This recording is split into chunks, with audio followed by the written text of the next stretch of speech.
पिता ओ पुत्र एवं पवित्र आत्मा नाम आमेन। प्रभुंकर शांति आपण मानकठारे सर्वदा रहू। प्रिय बंधुगण, आज आम्भेमाने साध्वी पेरपेतुआ और साध्वी फेलिसिता जीवन विषय शिक्षा करिबा। किंवदंती आच्छादित बहुत संख्यक शहीदों जीवन सहित आमे भाग्यवान जे पेरपेतुआ और फेलिसिता साहसर नथिपत्र को पेरपेतुआ निजे लिखिथिले और तांको प्रचारक सातुरुस एवं अन्य माने जो माने तांको जानिथिले। पेरपेतुआ एवं फेलिसिता धर्म शहीदता विश्व शताब्दीर प्रारंभ आड़क एते लोकप्रिय अर्जन कला जे यहाकू दिव्ययज्ञ समय पठन करागला। 203 मसीहारे विविया पेरपेतुआ ख्रीष्टियान हेबाकू निष्पत्ति नैथिले, जदिओ से जानिथिले जे सेप्तिमियसंक निर्यातना समय निजर मृत्यु हो पारे। तांको अन्य भाई 7 वर्ष बयस मृत्युवरण करथिले। तांको नेतृत्व को अनुसरण करी कैटेक्यूमेन बा नूतन ख्रीष्टियान भावे दीक्षास्नान प्राप्त करने प्रस्तुति मध्य होइथिले। तांको पिता चिंतारे क्रोधित होई तांको निष्पत्ति विषय तांको कथा हेबाकू चेष्टा करथिले। आमे तांको उद्वेग को सहजरे बुझी परिबा। 22 वर्षीय एक उच्च शिक्षिता और बहु उत्साही विशिष्ट महिला बंचाको इच्छा करिवार समस्त कारण थिला। ता सहित एक कोमलमती दुग्ध पान करुथिबा शिशुपुत्र मध्य। आमे जानू से विवाहिता, किंतु जेहेतु तांको स्वामी विषय कौन सी मत केबे भी उल्लेख करा जाय नाही, तेणु अनेक ऐतिहासिक अनुमान करती जे से जड़े विधवा थिले। पेरपेतुआ उत्तर सरल एवं स्पष्ट थिला। से एक जलपात्र को देखाई तांको पितांको पचारिले, सेही हांडी सेठारे पड़िथिबार देख, यह जहा अटे ताहा व्यतीत तुमे एहाकू अन्य कौनसी नाम रे डाकिबो कि? तांको पिता उत्तर देले, अवश्य नुहे। पेरपेतुआ उत्तर देले, मु निजको ख्रीष्टियान नाम व्यतीत अन्य कौनसी नाम रे डाकिबि नाही। एही उत्तर ताहांको पितांको एते विब्रत करिथिला जे से तांको आक्रमण कले। पेरपेतुआ सुचांती जे सेही घटना परे से किछि दिन तांको ठारू अलगा होई खुशी रे थिले, जदिओ परवर्ती समय ताहा तांको गिरफ्तारी एवं कारागारर फलाफल थिला। तांको 2 दास और दासी अर्थात रेभोकातुस और फेलिसिता एवं सातर्निनुस और सेकंडलुस सहित अन्य 4 जन कैटेक्यूमेन सह पेरपेतुआ को गिरफ्त करा जायतिला। सेमानक प्रचारक सातुरुस को सेमानक पूर्वर कारागार को निया जायतिला। तांको कारागार नियाजिबा पूर्वर दीक्षास्नान दिया जायतिला। प्रभुंक वक्तव्य एवं परमेश्वर ठारू वार्ता ग्रहण करने पेरपेतुआ जनाशुना थिले। से आम्हानकू कहती जे तांको परीक्षार सम्मुखरे धैर्य पाई प्रार्थना व्यतीत अन्य किछि प्रार्थना न करने बाप्तिस्म समय ताहांकू कहा जायतिला। कारागार लोकंको भिड़ एते थिला जे उतापरे श्वासरुद्ध होई उठिला। कौनसी स्थान रे आलोक नथिला एवं पेरपेतुआ एपरि अंधकार केबे जानि नथिले। सेमानकू गिरफ्त करी जगिथिबा सैनिक माने कौनसी चिंता न करी सेमानकू ठेली देइथिले। पेरपेतुआ से बहुत भयभीत बोली निजको स्वीकार करिबारे कौनसी असुविधा नथिला, किंतु एही भयावहता मध्यरे तार शिशु ठारू निजको अलगा हेबारू तांको अतिशय जंत्रणा आसिथिला। तांको युवती दासी फेलिसिता आहुरी खराब परिस्थिति रे थिले, कारण सेतेबेले से 8 मासर गर्भवती थिले। ता सहित प्रचंड उताप, अत्यधिक गहली एवं निष्ठुरतार नियंत्रण जोगु से अधिक कष्ट अनुभव करथिले। कैदी मानू सेवा करुथिबा 2 जन उपजाजक सेठाकार जोगाड़ी मानू किछि अर्थ प्रदान करथिले, जाफल शहीद मानू कारागार एक उत्तम स्थान रखाजिबो। सेठारे तांको माँ एवं भाई पेरपेतुआ को परिदर्शन करी शिशुटी को तांको निकट को आनिबाकू सक्षम होइथिले।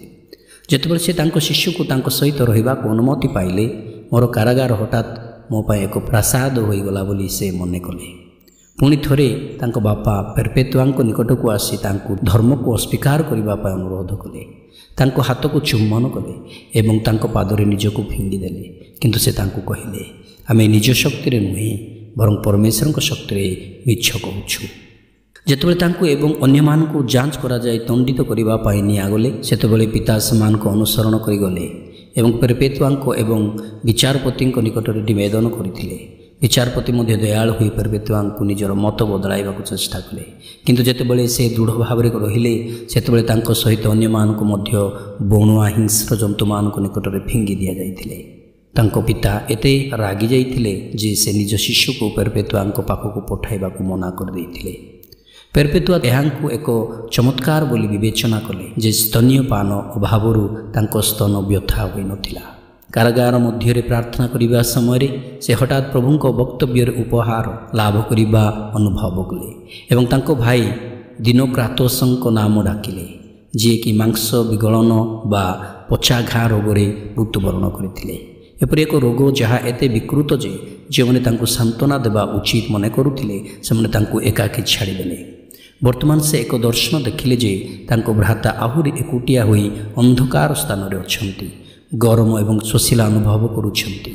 ସେ ତାଙ୍କ ପାଇଁ ଆଶା କରୁଥିବା ଅନନ୍ତ ଆନନ୍ଦରେ ସେ ନୁହନ୍ତି। ତେଣୁ ସେ ତାଙ୍କ ଭ୍ରାତା ଦିନକ୍ରାତୋସଙ୍କ ପାଇଁ ପ୍ରାର୍ଥନା କରିବାକୁ ଲାଗିଲେ ଏବଂ ଯଦିଓ ତାଙ୍କୁ ପ୍ରତିଦିନ ଅର୍ଗଳିରେ ବନ୍ଧା ହୋଇ ରଖାଯାଇଥିଲେ ସେ ନିଜର ଦୁଃଖ କଷ୍ଟ ବିଷୟରେ ଚିନ୍ତା କରୁନଥିଲେ ଏବଂ ତାଙ୍କ ଭାଇଙ୍କୁ ସାହାଯ୍ୟ କରିବା ପାଇଁ ପ୍ରାର୍ଥନା କରୁଥିଲେ। ଶେଷରେ ସେ ଆଉ ଏକ ଦର୍ଶନ ଲାଭ କଲେ, ଯେଉଁଥିରେ ସେ ଦେଖିଲେ ଯେ ଦିନକ୍ରାତୋସ ସୁସ୍ଥ ଏବଂ ପରିଷ୍କାର ହୋଇ ଏକ ସୁବର୍ଣ୍ଣ ପାତ୍ରରୁ ଜଳ ପାନ କରୁଥିଲେ, ଯାହା କେବେ ଖାଲି ହୋଇନଥିଲା। ଏହି ସମୟରେ ଫେଲିସିତା ମଧ୍ୟ ଯନ୍ତ୍ରଣା ଭୋଗୁଥିଲେ। ଗର୍ଭବତୀ ମହିଳାଙ୍କୁ ମୃତ୍ୟୁଦଣ୍ଡ ଦିଆଯିବା ଆଇନ ବିରୁଦ୍ଧ ଥିଲା। ଗର୍ଭରେ ଥିବା ଏକ ଶିଶୁକୁ ହତ୍ୟା କରିବା ନିରୀହ ଏବଂ ପବିତ୍ର ରକ୍ତପାତ ସହିତ ସମାନ।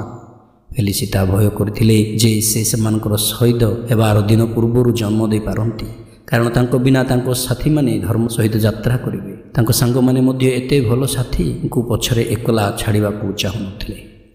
ମୃତ୍ୟୁଦଣ୍ଡର 2 ଦିନ ପୂର୍ବରୁ ଫେଲିସିତା ଗର୍ଭପାତ ଯନ୍ତ୍ରଣା ଅନୁଭବ କଲେ।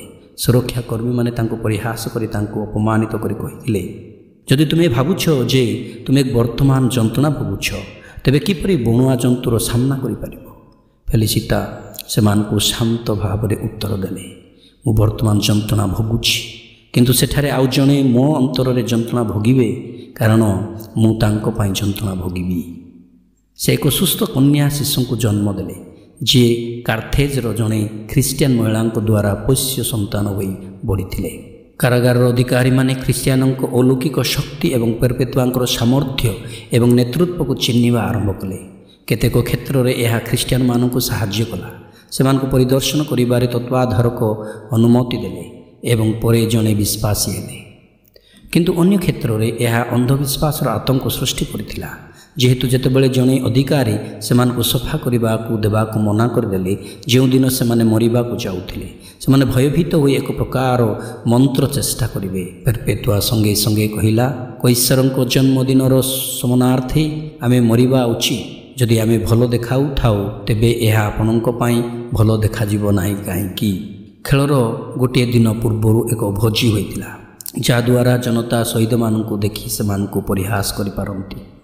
କିନ୍ତୁ ଉପସ୍ଥିତ ଜନତା ଖ୍ରୀଷ୍ଟିଆନ ନ ହେଉଥିବାରୁ ଶହୀଦମାନେ ସେମାନଙ୍କ ଚତୁଃପାଖରେ ହସି ହସି ବୁଲିଲେ ଓ ସେମାନଙ୍କ ଆଦର୍ଶ ଅନୁସରଣ କରିବାକୁ ସେମାନଙ୍କୁ ଉତ୍ସାହିତ କଲେ। 4 ଜଣ ନୂତନ ଖ୍ରୀଷ୍ଟିଆନ ଏବଂ ସେମାନଙ୍କର ପ୍ରଚାରକ ଆନନ୍ଦ ଏବଂ ଶାନ୍ତରେ ସେହି ସ୍ଥାନକୁ ଗଲେ। 5ମ ଜଣକ ସେକୁଣ୍ଡଲସ୍ କାରାଗାରରେ ମୃତ୍ୟୁବରଣ କରିଥିଲେ। ପ୍ରତ୍ୟେକ ସମୟ ଭଳି ସର୍ବାଧିକ ଉତ୍ସାହୀ ପେରପେତୁଆ ରାସ୍ତାରେ ପାର ହେଲାବେଳେ ସମସ୍ତଙ୍କ ଆଖିକୁ ଆଖି ମିଳନ କରି ଚାଲିଗଲେ। ଆମକୁ କୁହାଯାଇଛି ଯେ ସେ ଖ୍ରୀଷ୍ଟଙ୍କର ପ୍ରକୃତ ପତ୍ନୀ ଈଶ୍ୱରଙ୍କ ପ୍ରିୟତମା ଭାବରେ ଉଜ୍ଜ୍ୱଳ ପାଦ ପକାଇ ଚାଲିଲେ।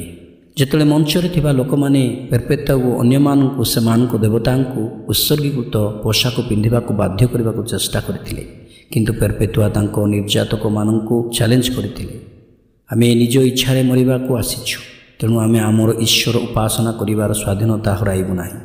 ତୁମକୁ ଆମେ ଆମ ଜୀବନ ଦେଉଛୁ, ଯାହାଦ୍ୱାରା ଆମମାନଙ୍କୁ ତୁମ ଦେବତାମାନଙ୍କୁ ପୂଜା କରିବାକୁ ପଡ଼ିବ ନାହିଁ।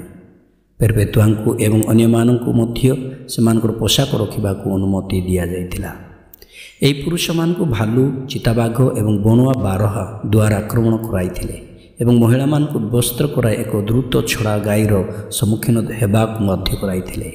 ଯେତେବେଳେ ଜନତା ଏହି 2 ଯୁବତୀଙ୍କୁ ଦେଖିଲେ, ସେମାନଙ୍କ ମଧ୍ୟରୁ ଜଣେ ସ୍ପଷ୍ଟ ଭାବରେ ଜଣାପଡ଼ିଲା ସେ ଏକ ଶିଶୁ କନ୍ୟାକୁ ଏବେ ହିଁ ଜନ୍ମ ଦେଇଛନ୍ତି। ସେହି ଦ୍ୱୟ ଭୟଭୀତ ହୋଇପଡ଼ିଥିଲେ। ତତ୍ପରେ ସେହି ମହିଳାମାନଙ୍କୁ ବାହାର କରି ପୁନର୍ବାର ବସ୍ତ୍ର ଦିଆଯାଇଥିଲା।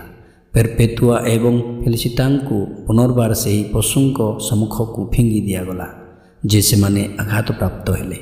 ପେରପେତୁଆ ଯଦିଓ ଦ୍ୱନ୍ଦ୍ୱ ଏବଂ ବିଭ୍ରାନ୍ତ ହୋଇଥିଲେ, ତଥାପି ଅନ୍ୟମାନଙ୍କ ବିଷୟରେ ଚିନ୍ତା କରୁଥିଲେ ଏବଂ ଫେଲିସିତାଙ୍କୁ ସାହାଯ୍ୟ କରିବାକୁ ଯାଇଥିଲେ। ସମସ୍ତ 5 ଜଣ ଶହୀଦଙ୍କ ଗଳା କାଟିଥିବାରୁ ସେ ଦୁହେଁ ପାର୍ଶ୍ୱରେ ଠିଆ ହୋଇଥିଲେ। ପେରପେତୁଆଙ୍କ ଶେଷ ଶବ୍ଦ ତାଙ୍କ ଭାଇଙ୍କ ପାଇଁ ଥିଲା, ବିଶ୍ୱାସରେ ଦୃଢ଼ ରୁହ ଏବଂ ପରସ୍ପରକୁ ଭଲ ପାଅ। ମନଚିନ୍ତନ। ପେରପେତୁଆ କହିଛନ୍ତି ଯେ ସେ ନିଜର ନାମକୁ ଖ୍ରୀଷ୍ଟିଆନ ବ୍ୟତୀତ ଅନ୍ୟ କୌଣସି ନାମ କହିପାରିବେ ନାହିଁ। ନିଜ ନାମଗୁଡ଼ିକର ଏକ ତାଲିକା ଲେଖନ୍ତୁ ଯାହାକୁ ଲୋକମାନେ ଆପଣଙ୍କୁ ଡାକନ୍ତି। ଖ୍ରୀଷ୍ଟିଆନ ନାମ ସେହି ତାଲିକାରେ ଉଚ୍ଚରେ ଅଛି କି?